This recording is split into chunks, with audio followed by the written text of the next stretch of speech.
गेल्या काही दिवसांपासून कोथरूड पोलीस स्टेशन हे सातत्यानं चर्चेत येत आहे। या परिसरामध्ये वारंवार घडणाऱ्या गंभीर गुन्ह्यांमुळे इथल्या नागरिकांमध्ये असुरक्षिततेची भावना वाढत चालली आहे। परंतु इतक्या गंभीर घटनांनंतर सुद्धा कोथरूड पोलीस स्टेशनकडनं ठोस कारवाई का दिसून येत नाही, यावर सुद्धा अनेक प्रश्न उपस्थित होत आहेत। या व्हिडिओचं टायटल वाचून सुरुवातीला तुम्हाला थोडासा धक्का बसला असेल ना, पण हो, हे खरं आहे। कोथरूडमध्ये राहणाऱ्या सुसंस्कृत लोकांना हे पटणार सुद्धा नाही।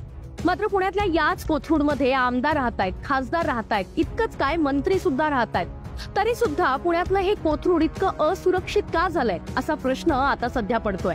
त्यामुळे दिव्याखालीच अंधारे असंही एकीकडे बोललं जात आहे।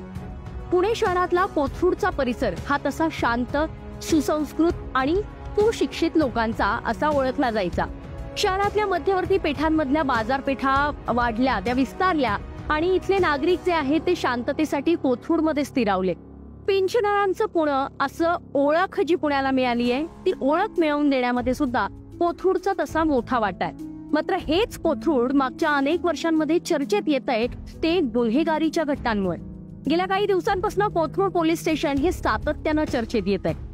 या परिसरामध्ये वारंवार घडणाऱ्या गंभीर गुन्ह्यांमुळे इथल्या नागरिकांमध्ये असुरक्षिततेची भावना वाढत चालली आहे।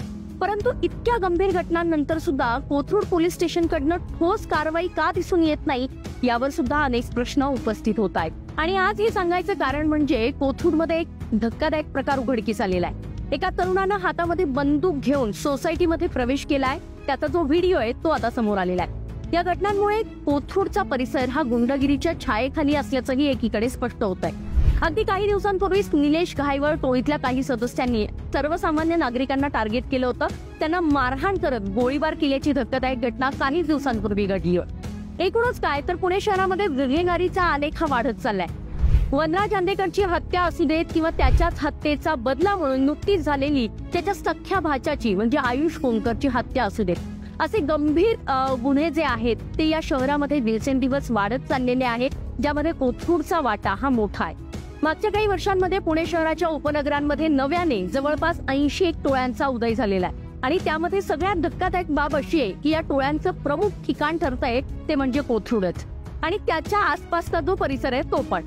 या 80 टोळ्यांपैकी सुमारे 40 टोळ्या ज्या आहेत त्या कोथरूड आणि इतर परिसरातल्या आहेत। त्यामुळे कोथरूड हे पुण्याच्या गुन्हेगारीचं नवं आगार ठरतंय का असं सुद्धा एकीकडे विचारलं जात आहे। ज्या कोथरूडमध्ये एक केंद्रीय राज्यमंत्री आहेत, राज्य सरकारचे कॅबिनेट मंत्री आहेत, एक खासदार सुद्धा नेतृत्व करतात, त्याच कोथरूडमध्ये राज्याला हादरवून टाकणारी जी गुन्हेगारी आहे त्या गुन्हेगारीचे आकडे जे आहेत म्हणजे टोळ्यांचे आकडे ते आता समोर आलेले आहेत। पोलिसांनी काही दिवसांपूर्वीच या टोळी युद्धानंतर शहरामध्ये कार्यरत असलेल्या टोळ्यांची यादी बनवलेली आहे। या यादीतनं झोन 3 म्हणजे पुणे पोलिसांच्या प्रशासकीय हद्दीचा 3रा प्रभाग, ज्यामध्ये प्रामुख्यानं कोथरूडचा समावेश होतो, तिथेच तब्बल 36 एक नव्या टोळ्या मागच्या 5 वर्षांमध्ये उदयाला आल्याचं समोर येत आहे। त्यामुळे इथले नागरिक घाबरून एकच प्रश्न विचारतायत की कोथरूडची ही गुन्हेगारी कधी संपणार आहे आणि कोथरूडचे पोलीस नेमकं काय करतायत।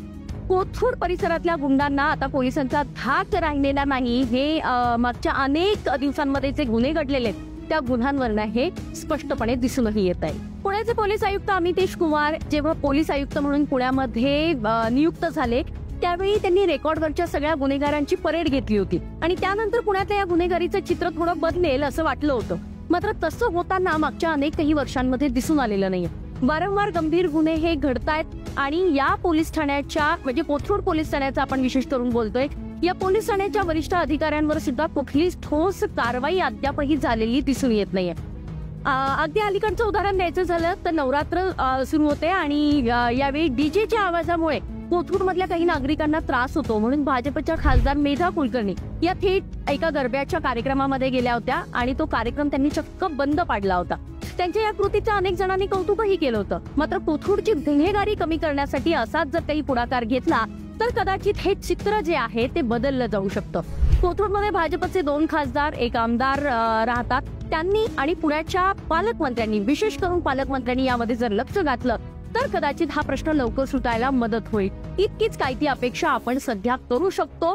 आणि एकीकडे मगाशी मी जसा उल्लेख केला की कोथरूड हे सुसंस्कृत लोकांचं राहण्याचं ठिकाण म्हणून एकीकडे ओळखलं जायचं, ते आता गुन्हेगारीचा अड्डा, गुन्हेगारीचा आगार म्हणून ओळखलं जात आहे की निश्चितच खेदाची बाब आहे आणि हे चित्र जर पालटायचं असेल तर या सगळ्या राजकीय नेत्यांनी आणि पोलीस आयुक्तांनी, आपल्या पालकमंत्र्यांनी, या सगळ्यांनी यामध्ये पुढाकार घेतला तर कदाचित हे चित्र बदललं जाऊ शकतं.